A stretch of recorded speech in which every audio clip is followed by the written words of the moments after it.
Hello there, Alaskans, wherever you are. Welcome to the Must Read Alaska Show. Coming to you from somewhere in Alaska.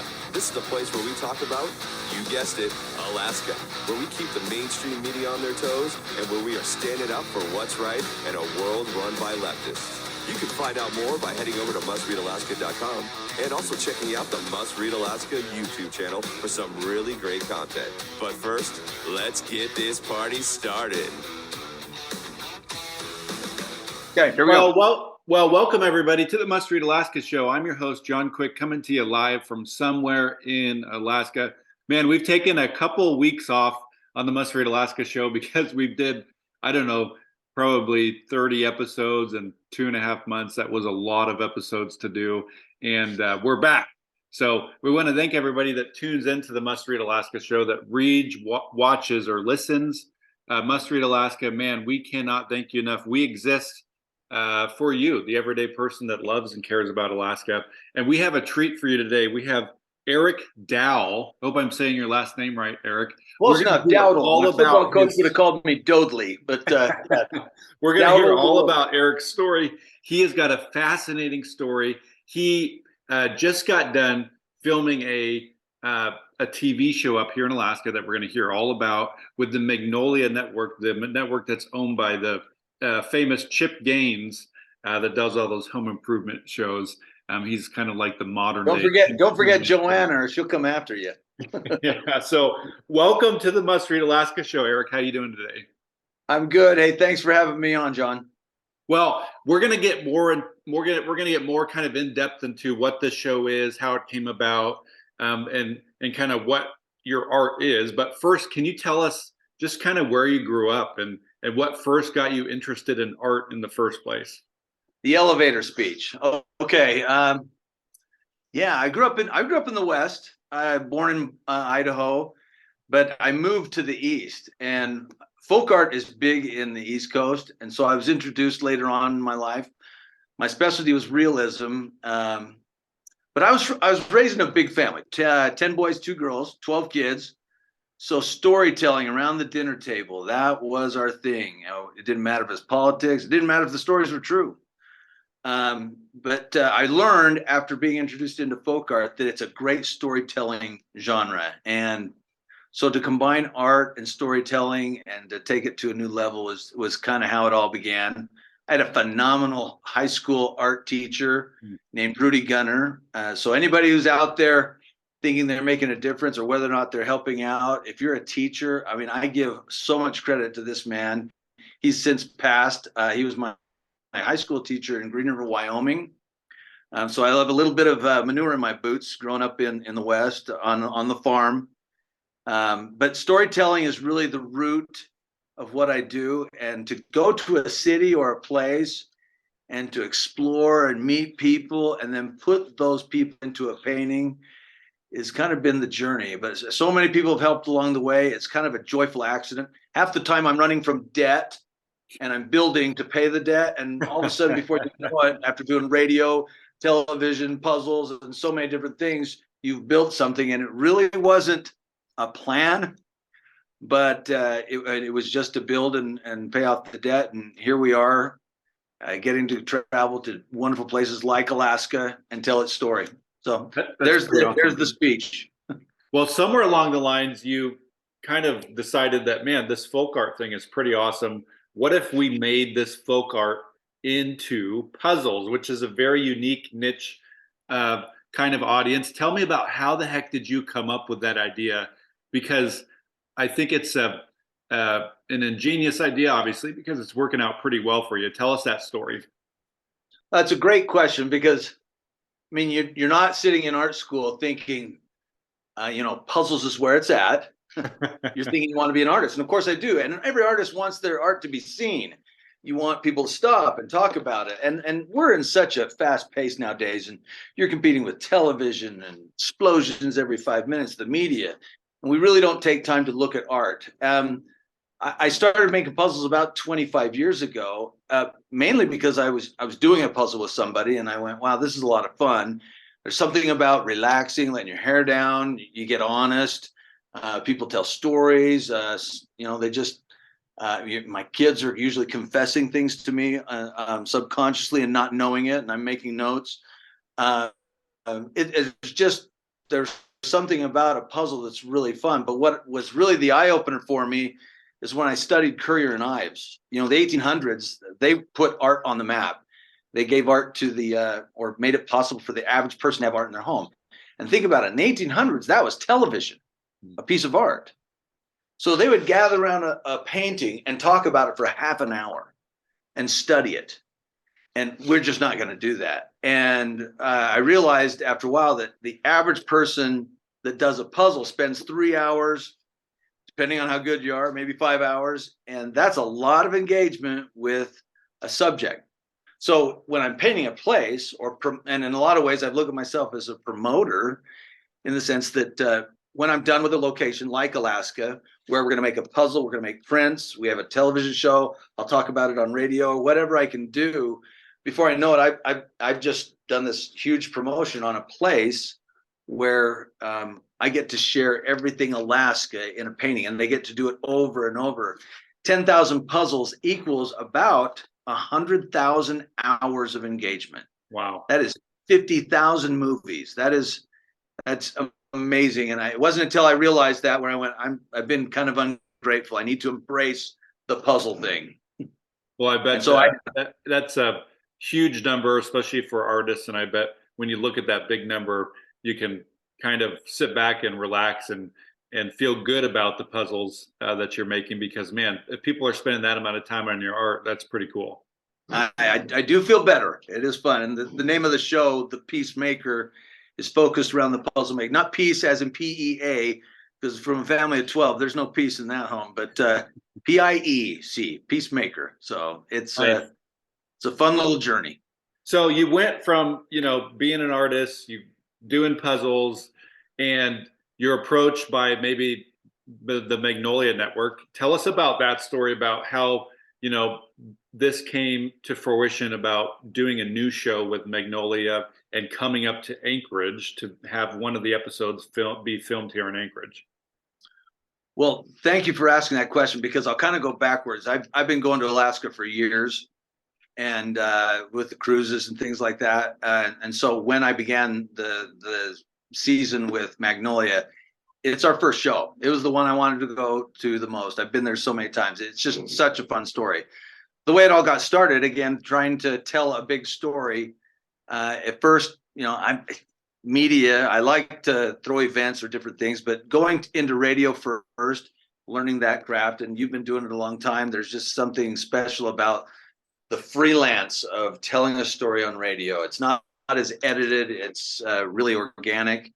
And then from there, I shot a pilot in Cancun, and it was awful. I don't know how it ever made it to the light of day. Like on Spring Break MTV? It was poor, but somebody found something good in it.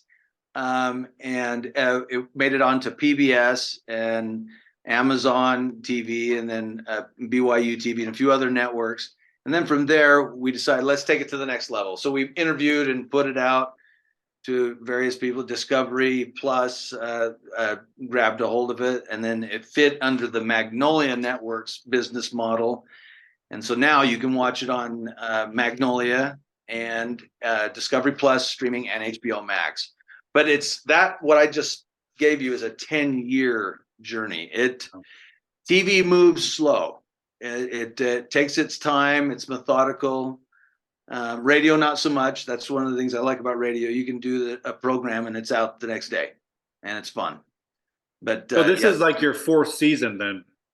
Yeah, I did 3 seasons of what was called Painting the Town, and then this one we started filming last July, and we made it out to Anchorage right away. And yeah, it was as soon as we hit Anchorage, and there's so much travel involved in doing Alaska, it made for a bigger story.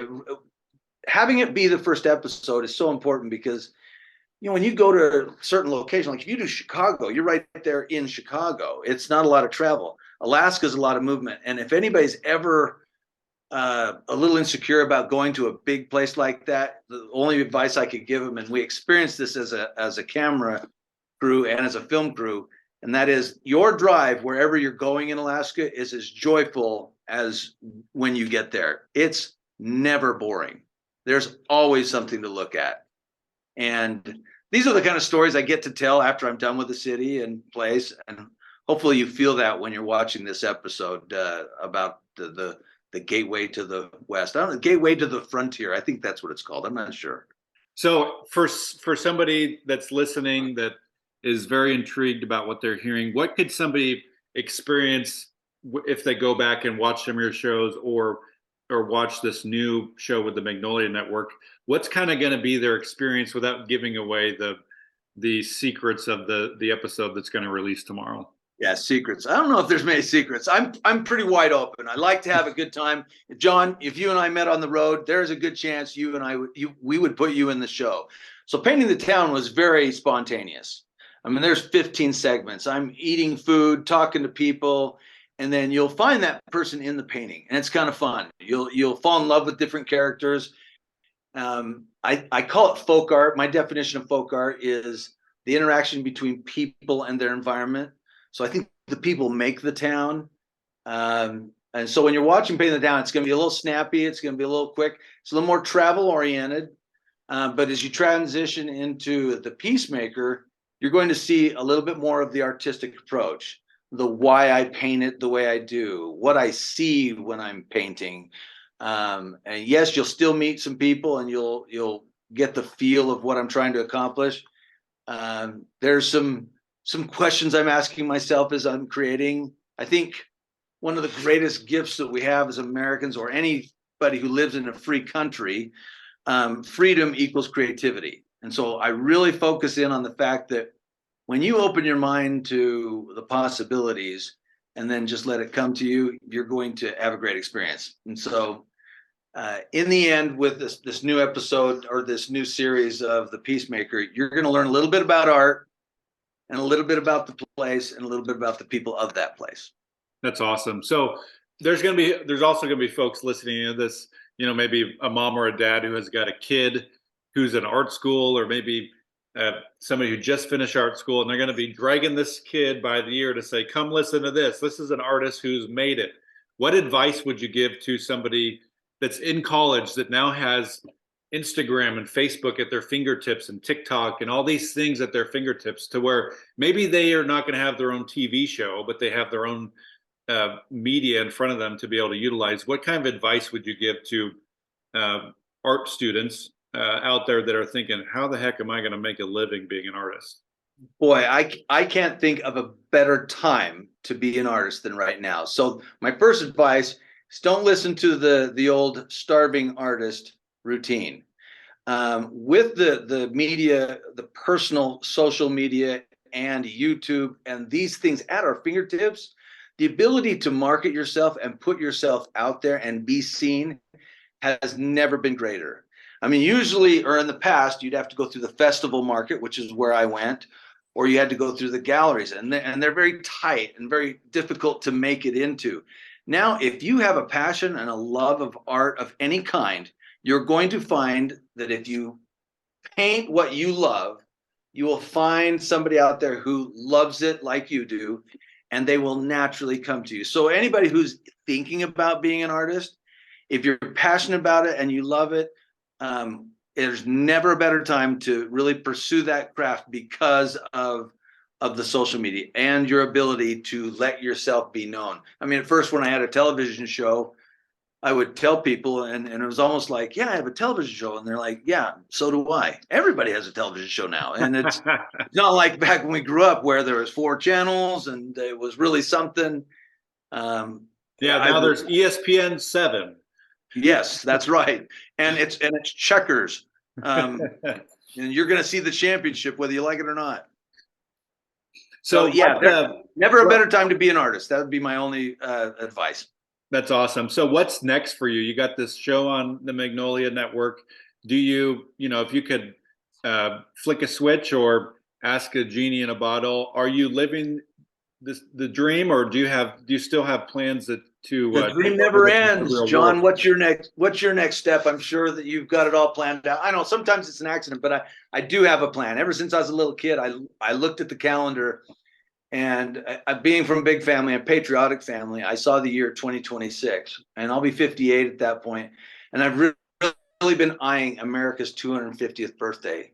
So 10 years ago, it's kind of a fun story. Obama put out the information like, "Hey, America's birthday's coming up. Any ideas on how to celebrate it?" And I sent in my ideas, and they said in 2 years, in 2018, we'll open up the mailbox and look at all the ideas. Well, when they did, there was only one idea in the whole mailbox, and so it was my plan. And so I'm trying to get America ready for its 250th birthday. I'm going to different cities. We're doing programs and events where I'm painting their town, and some of them are just unknown towns, small towns. And they are the best cities. They really do love their home. We do an event where we unveil the painting. We're putting up giant puzzle walls in these cities. That's pretty cool. So, you're doing this right now, or is this planned down the road? road? We've already done a couple. We're now marketing it. We're letting cities know that if they want to participate in America's 250th birthday and the documentary that we're putting together, they can join us in this, and they can participate or sign up to be one of those cities. And so that's what I'm working on now for the next few years. After that, who knows? Yeah, something will come up. But I'm really focusing on America's 250th birthday. I think that that is going to be a well-received art project, because I think people do appreciate America and its history, especially folks who live here and who've experienced the opportunity that America presents itself. And so I think telling those stories through art, you're going to find yourself on the right side of the tracks. Now, I don't know if you know this, but the 250th anniversary is about the strangest name that you'll ever come across. It's like Quincentennial. Oh, yeah. Good luck pronouncing that. Yeah, it's like a name that nobody ever knows how to pronounce. Sesquicentennial, quintessential. I don't know. Yeah. Well, so tell us where somebody can find the show this Saturday. Is it HBO Max and Amazon? Give us those details. Yeah, if you want to watch the old show, Painting the Town, YouTube. It's really simple. But the new show, The Peacemaker, is on Magnolia Network, and it debuts or premieres at, I guess, in Alaska, it's going to be 5 o'clock on Saturday, 6 o'clock here in Utah, and 9 o'clock on the East Coast. 6 o'clock or 5 o'clock there in Alaska. The first episode is Anchorage, and the second one is Kona. Nice. Kona, Hawaii. And in the meantime, if you can't catch it at those times, it's streaming live on Discovery Plus and HBO Max. And then every week a new episode comes out for the next 7 weeks, and then we're off and filming season number 2. That's awesome. Well, 2 of my favorite places are Alaska and the Kona Four Seasons. So you're hitting it off with 2 good. Oh, wow. Yeah, those are 2 good spots. Well, we wish you nothing but success here at Must Read Alaska. And for folks listening, we are going to do a puzzle giveaway. So if you are listening to this post, I'm going to post it in the description as well. If you like, tag, share the post, and comment on the post, those could be 4 different ways to enter to win. You could enter to win a puzzle from Eric, which is very exciting. I think we're going to do a wooden puzzle. And I believe you've done already 3 puzzles on Alaska. I looked at your website, Ketchikan, Juneau, and maybe some other place, Sitka. Yeah, Juneau, Skagway. Skagway's in there. Yep. So we're going to be giving away a puzzle, folks. So all you have to do is like, comment, tag a friend, or share this post, and you could do all 4 of those and have 4 entries. And then I'm going to draw an actual name out of a hat. We're very high tech here at Must Read Alaska. And somebody will win a puzzle, which is very exciting. So before we leave, Eric, you have any last minute thoughts before we head on out? Well, you're very kind to have me on. If anybody who's listening to this, who's from Alaska, you know what the show is going to be about because you've lived it. The people in Alaska, they embrace their environment. It's a story unlike any other place in the world. And I'm really excited to share it with everybody. It's a place you'll want to go back if you've been there. And if you haven't, you've got to go. So can't wait. Awesome. Well, we're going to also put a link to your puzzle website on the description here in the podcast. I want to encourage folks to go check these out. These, now, if you thought you've seen some pretty cool puzzles before, wait till you look at Eric's. They are phenomenal, literally pieces of art. So make sure you go out and check that out. And Eric, have fun with your show. I'm sure it's going to be very successful. I can't wait to see the quincentennial. Yes, things. which you'll be a part of, John. Why not? Why not? Hey, I'd love to come out and join you on one of your trips around the U.S. I love U.S. history. So until next time, I'm John Quick from somewhere in Alaska.